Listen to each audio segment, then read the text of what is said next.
Beyond any doubt, it's both. You cannot claim to be a sustainable and responsible investor if you have not embedded sustainability into your corporate culture, in your strategy and your way of doing business. It's a matter of credibility and integrity. It's walk the talk, and that's what Candriam has been doing for the last 25 years and will keep on doing. When you look at sustainable and responsible investing, Candriam has nearly 90 billion in assets that integrate sustainability into their investment strategy. That means using capital as a lever to promote sustainable economic development.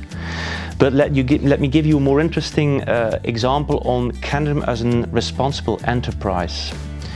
Part of the managed fees that we receive from our clients on our sustainable investments are being used to finance the Candriam Institute on Sustainable Development. It is an independent institute that has two main goals.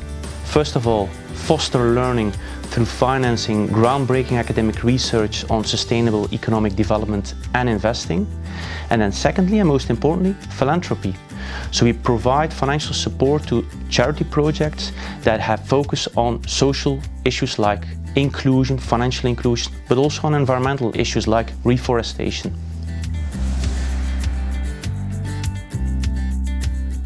What is so unique about Candriam's sustainability approach is that it has stood and it will stand the test of time thanks to its innovative ESG approach. For over a decade, the centerpiece of Candriam's sustainability analysis is our business activity analysis. That part tries to address a key question: what type of products or services does a company sell, and how do those contribute, positively or negatively, to sustainable economic development, and how does it try to address sustainable challenges like climate change, circular economy and waste, but also health and wellness. This part has really set us apart in the investment community. A second layer of that analysis is obviously, apart from the what, is also how. How does a company interact with and manage its stakeholders? And then we're really talking about stakeholders like clients, customers, employees, investors, and even society. That is a very important part of how we analyze and assess companies. And then a third layer, I would say, is actually a little bit back to the days where it all started, is really looking at, are companies involved in controversial activities? If so, we will divest or we will exclude them.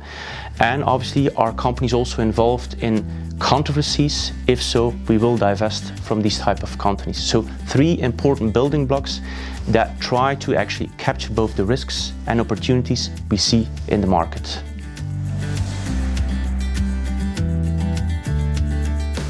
But we've seen an enormous evolution over the last 25 years, without any doubt. But it went actually from niche, when Candriam actually started also back in the days, to more mainstream. Niche, what do I mean? Well, it was a very small part of the market, and these type of investments was more about aligning it with your values, your personal principles, so more ethical, moral types of investments. Now, from niche to mainstream, I would say, well, at least in marketing mainstream, it's a little bit more industrialized, I would say, with a focus on screening, on integrating environmental, social, and governance issues into your investment strategies. So a little bit more about materiality of sustainability and the impact it has on your investments.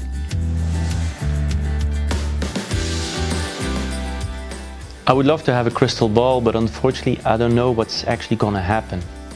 But I know one thing for sure is that when it relates to sustainability in our society and our economy, there are a lot of moving parts, and it's accelerating.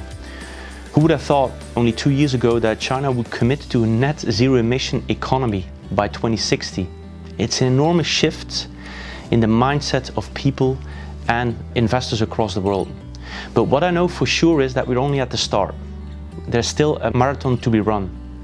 If you look at the European Union, it has that clear objective of decarbonizing our economy, making it more circular and more inclusive.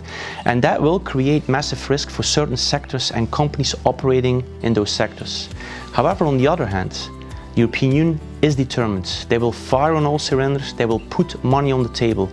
So I believe that the Green Deal that they are setting up will also create enormous opportunities for those investors that are focused on sustainability, that are focused on those companies that enable that transition and that embrace that energy transition and that more sustainable economy.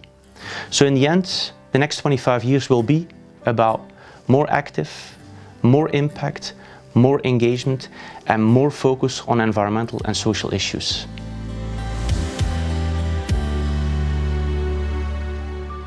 Well, first of all, we all need to look in the mirror. So start with changing your day-to-day behavior and try to live a more sustainable life.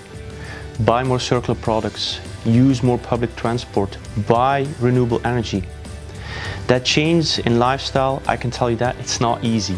It requires determination, perseverance, but it's required, and at some point it will need to happen for your kids, for our society, for our economy. When it relates to your investments, think out of the box, be inquisitive, try not to accept the easy, normal solution, because most often it does not contribute to a sustainable society. You really need to align your investments with your personal values and try to contribute by investing in companies that offer solutions to those sustainability challenges.